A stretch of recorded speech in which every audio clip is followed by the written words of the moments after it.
Now, since nobody in the government or the opposition wants to do anything to monitor this eSafety censorship group, it falls to the hard-working One Nation Senator Malcolm Roberts and other right-minded minor party and independent politicians to hold them to account. The last time Senator Roberts had the chance to question Ms Julie Inman Grant was in February, not so long ago, in a Senate committee hearing. She was just back from the World Economic Forum meeting in January in Davos, Switzerland, where she said she had a lovely, productive time. I achieved more in 4 days than I could in 4 years because I was meeting with senior technology executives. I was talking directly to the people who were building AI and immersive technologies and asking directly to the decision makers what they were doing to make their platform safer. Okay, good. No problem with that. She can go to big meetings and meet big people overseas. That's all legitimately part of the gig. Senator Roberts then asked the Commissioner about a letter that she sent to Twitter after she got back in February regarding 62,000 banned Australian Twitter accounts. It was reported that 62,000 previously banned users, and to be permanently banned on Twitter, you have violated the policies pretty egregiously a number of times. So we asked them the question, and they responded. When we asked about the 62,000, they responded with 6,100. We assumed that that meant they reinstated 6,100 previously banned Australian accounts.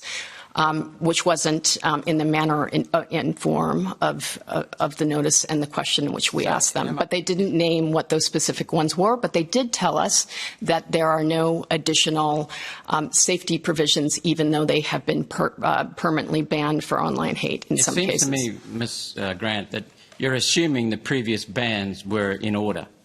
Have you explored those previous bans before coming to that judgment? Well, so Twitter, as the company, had a whole range of policies, including a hateful conduct policy. They remove or they. So you haven't. What you've done is you've gone off their interpretation of their policy, even though we know they were biased.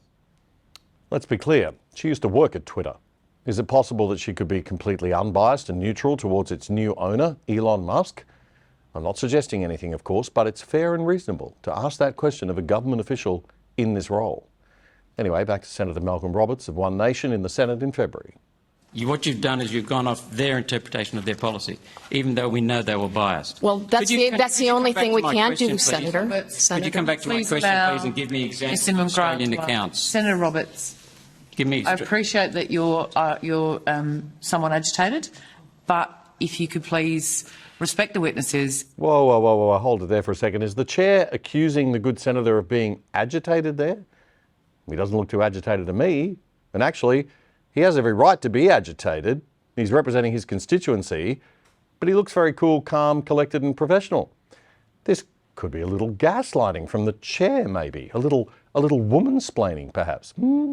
Appreciate that you're somewhat agitated, but if you could please respect the witnesses and allow them to answer. Well, I'd like the witness to give me examples of Australian accounts that X had allowed back that your office objects to. That's my question, and you haven't answered it. I didn't ask them specific questions about which accounts that there were. I asked for the quantum of the numbers. Are you setting yourself up as an arbiter of what should and should not be seen online? No, I am not. I've been designated by the government to serve as the eSafety Commissioner and remediate harms of online individuals that have experienced online abuse, and in most cases have reported that abuse to the platform. The platform hasn't enforced their terms of policy, so we are there as a safety net or a backstop to help remediate that harm. Okay, so she goes straight back to the keeping kids safe agenda that her office has, which nobody would want to argue with. However, her powers now extend far beyond that. Your remarks included this comment, quote, "There are lots of different tools in the toolbox we'll be using," end of quote. What are those tools? Under what explicit power do you possess them? And who supervises how you use them? Well, all our powers are designated under the Online Safety Act. We have a range of complaints schemes that deal with youth-based cyberbullying, image-based abuse, adult cyber abuse. Who supervises how you use them? Who assesses whether or not you're being effective or overextending?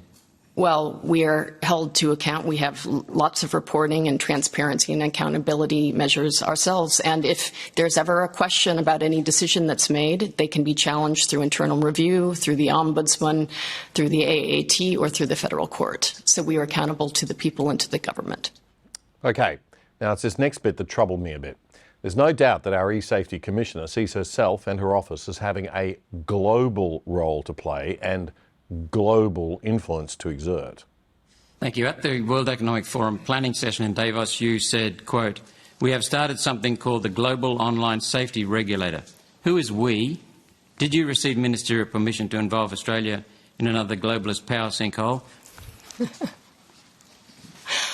You may laugh, but that faces a big threat. I'm an independent statutory authority.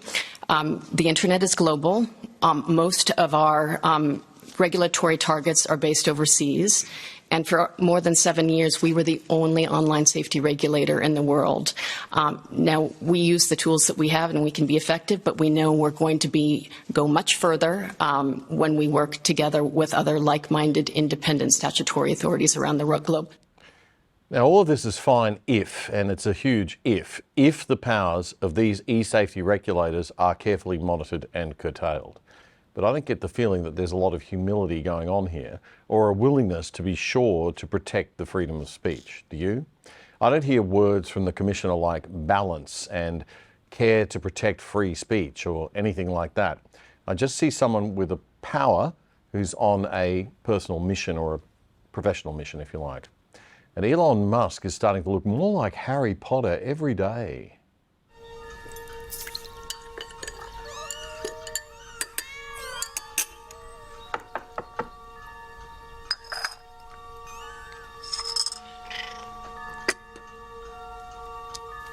Come in.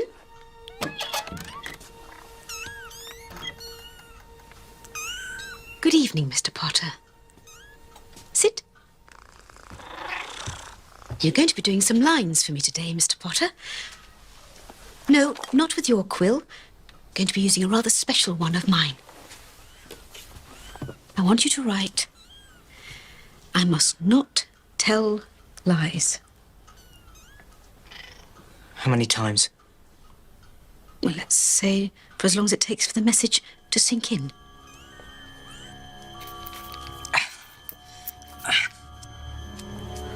Yes?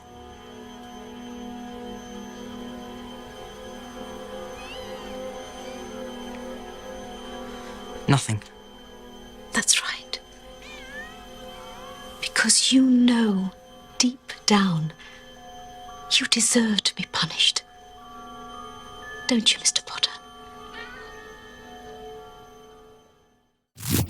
I don't believe those conspiracy theories that Google and YouTube are suppressing right-wing content. I think they're fair to everybody. Let's prove that right. Get onto that subscription button down there and press it, get the bell pressed, and watch the full episodes here. Have a look at pressing that button too. I mean, there's so many buttons to press to subscribe. Just subscribe.